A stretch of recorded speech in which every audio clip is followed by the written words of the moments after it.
এরপরে প্রশ্ন হলো, ভুলক্রমে জামার হাতা গুটিয়ে নামাজে দাঁড়িয়ে গেলে করণীয় কি? আমরা অনেকেই এই মাসআলা জানি না। জামার হাতা এভাবে গুটিয়ে, কিংবা আপনি সুন্দর করে ভাঁজ করলেন, সুন্দর করে শার্টের হাতা অনেকে ভাঁজ করে না, এরকম ভাঁজ করে আপনি নামাজ পড়লেন, আপনার নামাজটা ত্রুটিপূর্ণ হবে।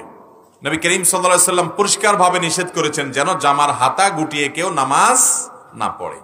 জামার হাতা যেমন গোটানো নিষেধ, এরকম গোটা জামা আপনি উপর উঠে বেঁধে ফেললেন, বেঁধে তারপর নামাজ পড়লেন, সেটাও নিষেধ, একই কথা। অতএব জামার হাতা গুটিয়ে নামাজ পড়া এটা মাকরুহ, নামাজের জন্য ত্রুটিপূর্ণ, এটা জায়েজ নাই। হাতা গোছানো থাকলে সেটাকে খুলে দিয়ে মেলে দিয়ে তারপর সালাত আদায় করতে হবে। কারণ আল্লাহর সামনে আপনি যখন দাঁড়াচ্ছেন তখন এই দাঁড়ানোটা বিনয়ের সর্বোচ্চ পর্যায়ে, আপনি বিনয়ী হয়ে তারপরে আল্লাহর সামনে দাঁড়াবেন। আপনি হাতা গুছিয়ে থাকা, এটা আল্লাহর সামনে দাঁড়ানোর যে শান, তার শানের সাথে যায় না। সবচেয়ে বড় কথা হলো হাদিসে নবী সাল্লাল্লাহু আলাইহি ওয়াসাল্লাম নিষেধ করেছেন। এজন্য জামার হাতা খুলে তারপরে আমরা সালাতে দাঁড়াবো।